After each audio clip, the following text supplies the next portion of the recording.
Hi there. Welcome. I'm Bob Thompson, and I'd like to welcome you to the world of college cost challenges. Crazy, crazy subject today, college cost. Not going away, and it is a world of challenges. So we've been doing this crazy thing for quite a while, and recently we thought that we would devote maybe a chapter or parts of several chapters to this program and a book that's in galley form right now. We thought, let's take pieces of this book and share with you. The book itself is about 85% of parents, contributing parents, sharing with other parents of what they did that was successful, hurdles that they encountered, the challenges that they were faced with. Stories like you and I. My wife and I had 5 in college at one time, so we started thinking about, oh my goodness, what do we do with this challenge? But the title, I'm always a little bit twisted and challenged myself, understatement. But the title today is Why the Safe Plan Works. Why the Safe Plan Works. Now, we want to talk a little bit about the history of this book, a little bit of the background here. This goes back quite a few years in tuition futures, and I did some consulting when I was in Ohio with a couple firms, as a matter of fact, in Michigan, and really tuition futures kind of seeded and grew and into what is now the 529 plan. But we have a series of presidents, 3 or 4 presidents that were college presidents, and Congress a little bit slow in getting to the 529. It took us 19 years to get from the Michigan model of tuition futures to what we know of the 529 plan. It was a statute enacted by Congress that said every state can have their own 529 plan, and you can have 2 different types of plans, tuition future, which is a single pay kind of thing, and freezing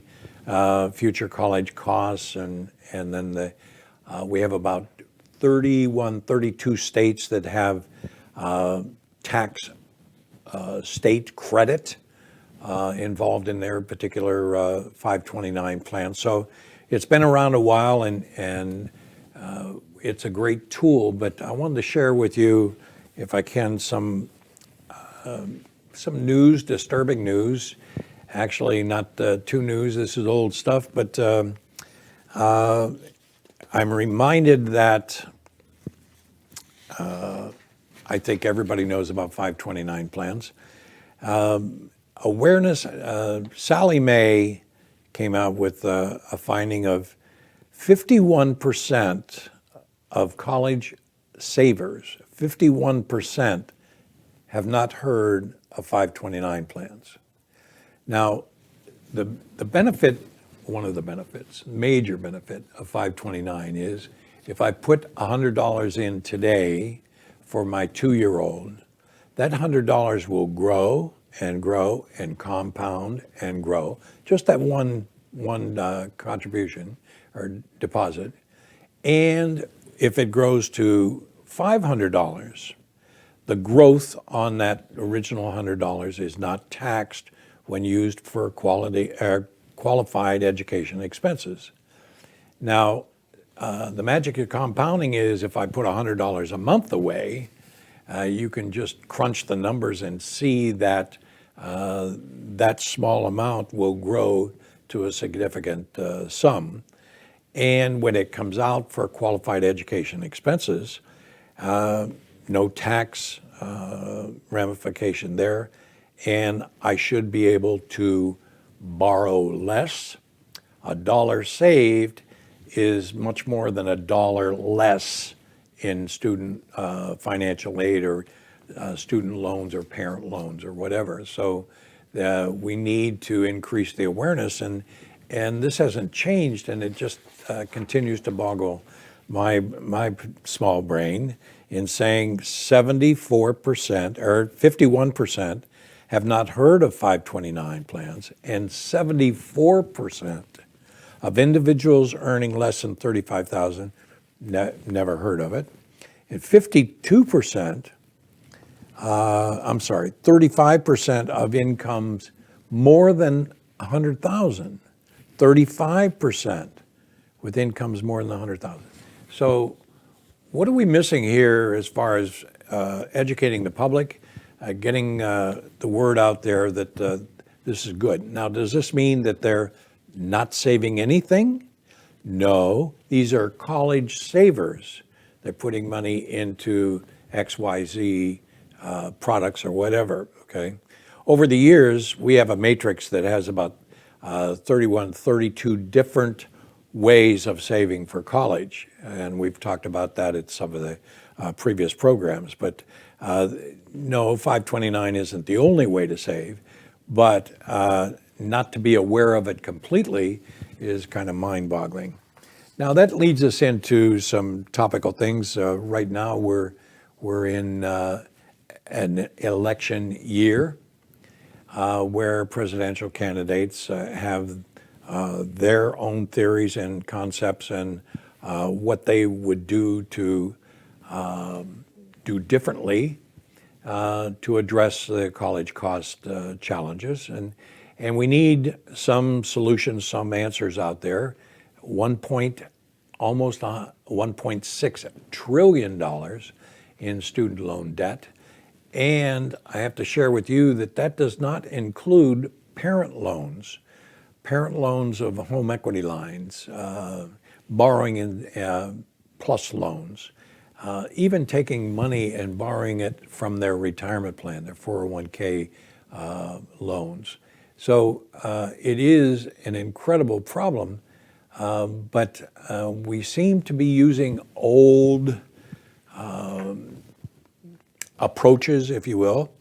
One program that we had is how the damage that college cost calculators, and there are hundreds of these calculators out there by banks and mutual funds and insurance companies and so on, that will project the college cost and what you have to save currently. Well, in my opinion and our experience is that it does more damage than good.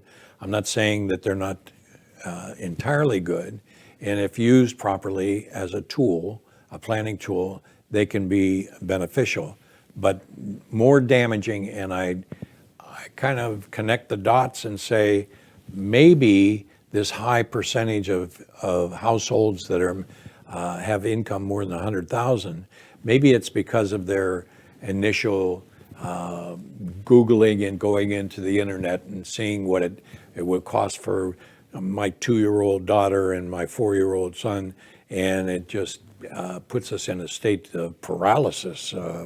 We'll get to this later.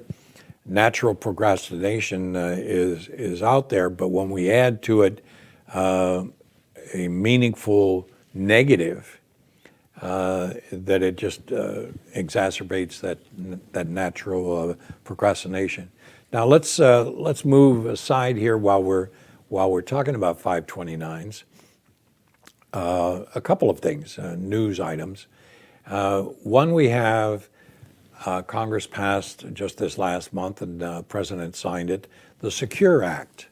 And the Secure Act has a lot of issues in there. It's really a retirement focused, a retirement enhancement act primarily. But there are parts of it that impact college cost challenges.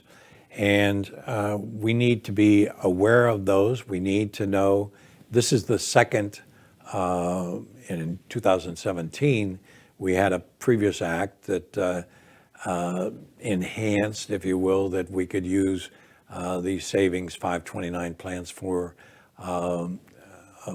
prep schools and K through 12 private schools. And what we could use for. But this Secure Act is something that will help the average parent, and if we are aware of how and when to use it properly, it can be beneficial. With that, we have a new benefit under the Secure Act of using leftover remaining monies in a 529 to pay for student loans.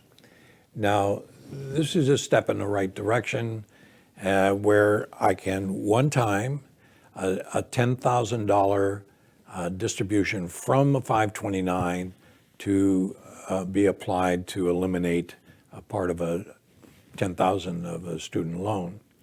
Now, also in that, and a lot of people have overlooked the fact that there is a second opportunity of another $10,000 for a sibling. In other words, the family for the oldest, that 4-year-old that accumulated some student loans, $10,000 forgiveness, if I can use that, but to pay toward that student loan, but also for his 2-year-old sister, another 10,000. So we need to fit those in. We need to be aware of, and there are going to be future law changes. We certainly see those almost every congressional term. There'll be some little tidbit to put out there to show you that Congress and the president certainly have you in their thinking your best interest. Well, unfortunately, we've been not addressing it the way we should, in my opinion, but that's the reason for the World of College Cost Challenges book. I'd like to share with you something that came out this last week about a bankruptcy court judge canceling a student debt. Now this came out, like I said, this decision by this judge just this week ago cancels a $220,000 student debt.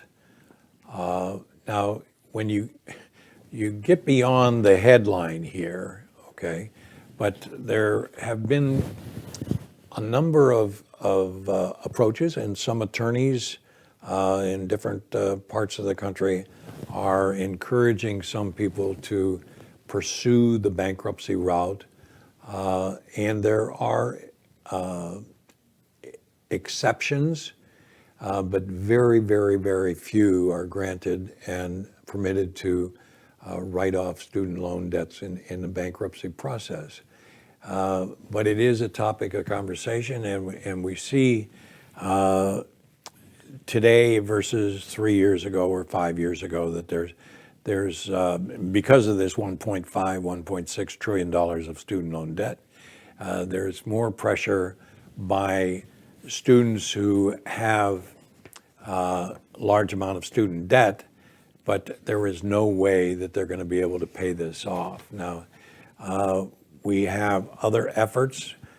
Corporations, some employers are coming up with a corporate policy for recruiting graduate students to employment and to retain them as employees of the company. And we have a couple of companies here locally that large corporations that have a program where if you contribute to your 401k, we will take a similar amount.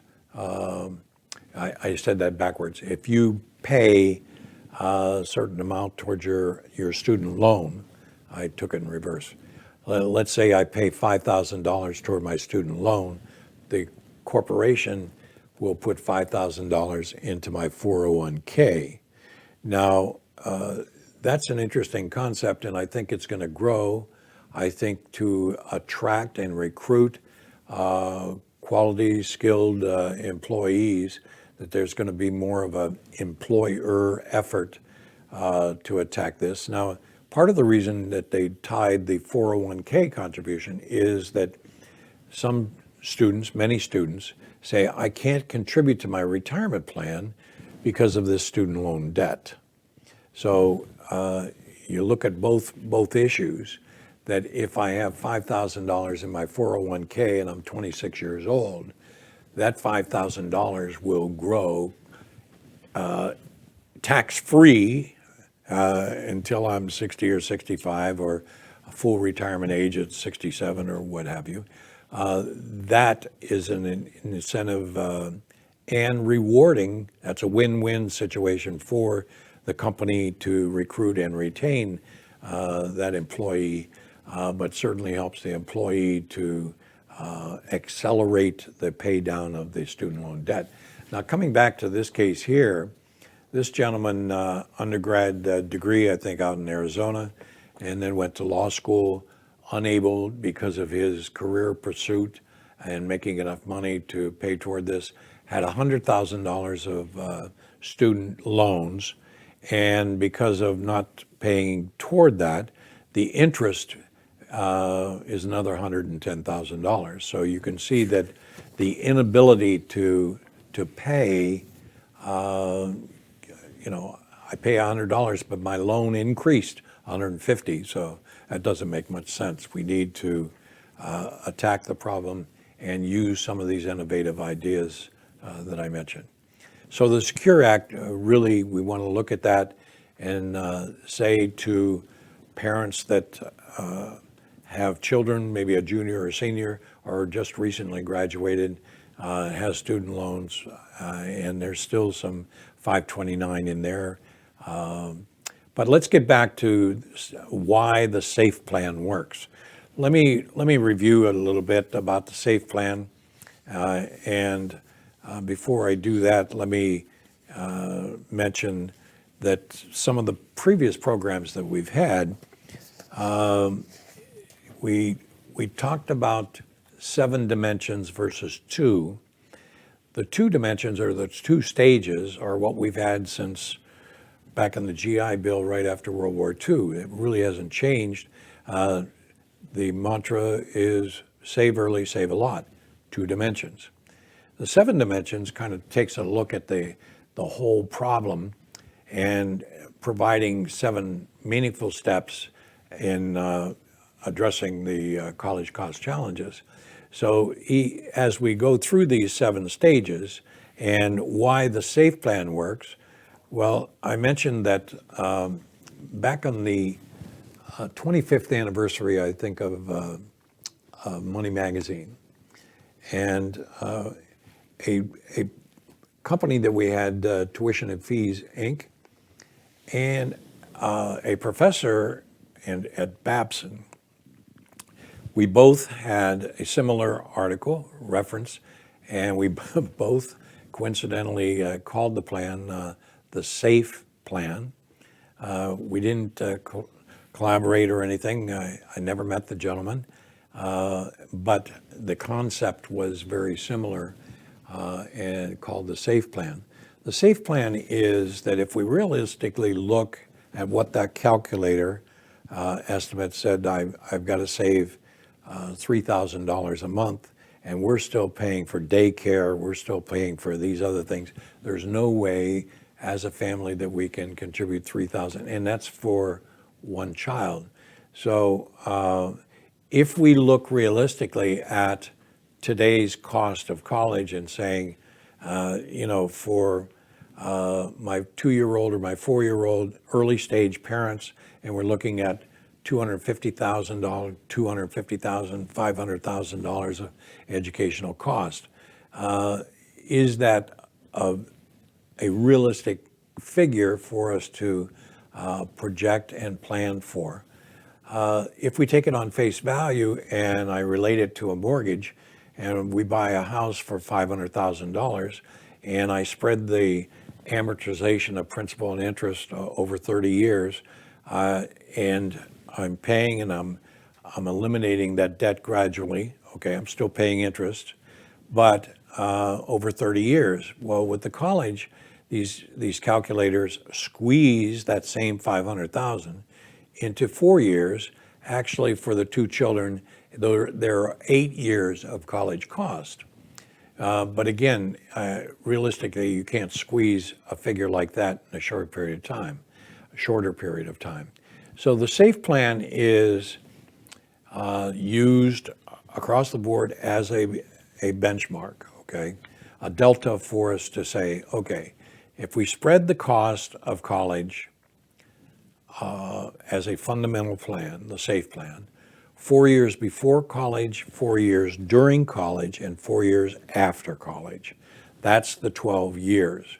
So the SAFE plan really is functions very well with the 7 stages. So if we're looking at the 7 dimensions, the 7 stages of addressing college cost issues, and we incorporate the SAFE plan.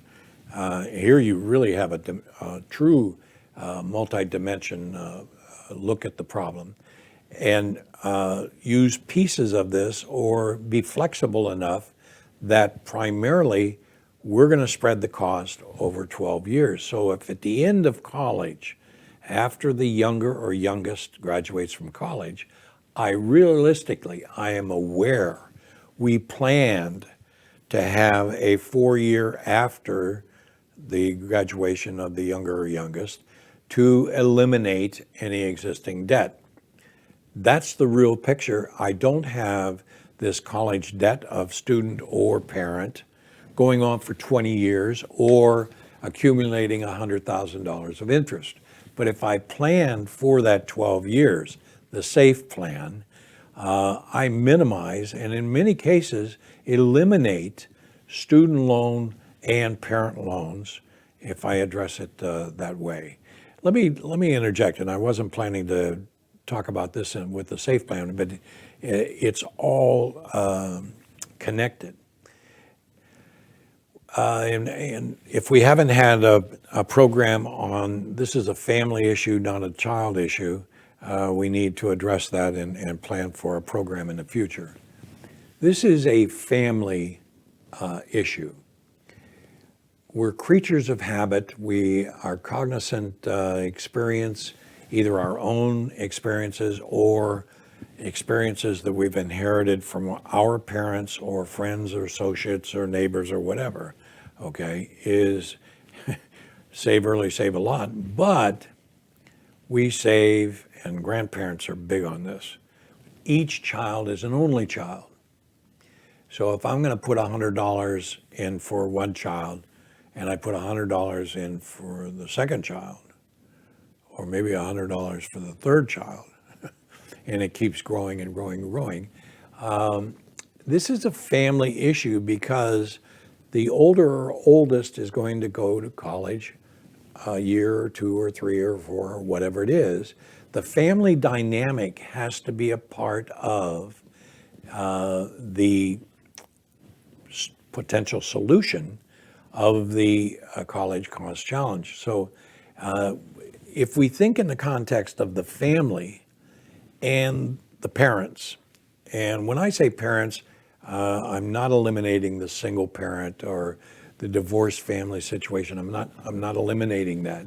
I'm just saying that this is a family issue, and if we can eliminate or not incur $10,000 of student loan each year for each child, in my example of 2 children, that's $80,000 of savings, or $80,000 of fewer loans, $80,000 enhanced retirement. So as individuals, we can have our own secure plan like Congress passed, but have, I think, more meaningful impact bottom line for the family financial picture.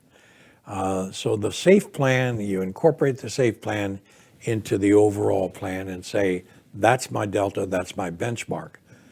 I need to know when my student is in 4th grade that delta, that benchmark of 4 before, 4 during, and 4 after is there, and I'm reviewing and monitoring the family situation. Had a young gentleman in the office earlier this week. The appointment was with his parents, and we're talking about his grandchildren of the grandparents. So here's this middle generation addressing the issue of college cost. Do you have a 529 plan started? Yes. You have a 529 plan for each of the children? Yes. And here's Crazy Bob saying 85% of the content of the book, The World of College Cost Challenges, is parents sharing with other parents. And I'm saying, here's one way to save big figures, thousands, tens of thousands of dollars in how we pay out the college cost, okay? And that really is our fourth and fifth stage or dimension, okay? How we pay it out. In this case, I would recommend to this young man and his wife, the parents, to put both of the savings into the younger or youngest 529 plan. Now, depending on the state tax credit, it all functions, it all plays a part of the overall planning. But that simple thing of, now, the question we get is, yes, but what do we do when Sally, Sarah, or whoever the oldest is, goes to college? Yes, you can use this 529 that's on the younger or youngest sibling, okay? But strategically, we need to incorporate the real world and the new nuances of new congressional act like the Secure Act, where I can eliminate $10,000 of 529 and maybe $10,000 of a sibling. So all these things are hand in glove there. Interesting that we have the dynamics of this, and we're dealing with 3 generations, and I just finished a taping on philanthropy where we're talking about the Secure Act, other aspects of the Secure Act, in extending the required minimum distribution. This affects grandparents. It affects grandparents in how they can help their grandchildren's college cost hurdle. So it all fits together. Hey, too much information in a short period of time, but come back again, because the SAFE plan works if we put that in, if we include that with our overall college plan. We'll check back with you again. If you're interested in any of this stuff, let us know. But the World of College Cost Challenge is not going to go away, especially for early stage parents. Thanks. Have a good one. Come back again.